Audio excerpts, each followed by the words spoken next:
અબોલ પશુ પક્ષીઓને પીવાના પાણીની સુવિધા મળી રહે તે હેતુસર જૈન જાગૃતિ સેન્ટર સેન્ટ્રલ બોર્ડ મહિલા વિંગ અંજાર શાખા દ્વારા સેવાકીય કાર્ય કરવામાં આવ્યું। ગરમીની સિઝનમાં અબોલ પશુ પક્ષીઓને પીવાના પાણીની સુવિધા મળી રહે તે હેતુસર જૈન જાગૃતિ સેન્ટર સેન્ટ્રલ બોર્ડ મહિલા વિંગ અંજાર શાખા દ્વારા ચુડગર પરિવાર અંજારના સહયોગથી સેવાકીય કાર્યનું આયોજન કરવામાં આવ્યું હતું। આ અંતર્ગત શારદા સેવા ભવન બિલેશ્વર નગર અંજાર ખાતે પક્ષીઓ માટે માટીના જળકુંડાનું વિતરણ કરવામાં આવ્યું હતું। આ કાર્યક્રમમાં સીવણ કેન્દ્રની બહેનો, ટ્યુશન ક્લાસના વિદ્યાર્થીઓ તેમજ બિલેશ્વર નગરના રહેવાસીઓએ ઉત્સાહભેર ભાગ લીધો હતો।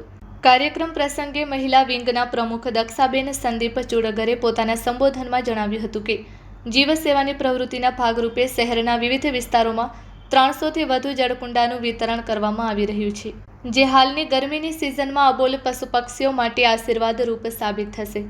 આ પ્રસંગે રામકૃષ્ણ શારદા સેવા પ્રાર્થના કેન્દ્રના મંત્રી નયનાબેન ભટ્ટ તથા સભ્ય અરુણાબેન છત્રેએ જણાવ્યું હતું કે આ પ્રકારની સેવાકીય પ્રવૃત્તિ સમાજ માટે પ્રેરણારૂપ છે અને પશુ પક્ષીઓની સેવા એ પણ એક પુણ્ય કાર્ય છે।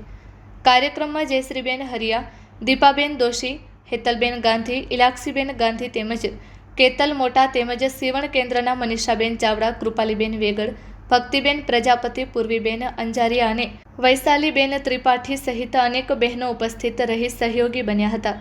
Report by Bharti Makhijani, Anjar.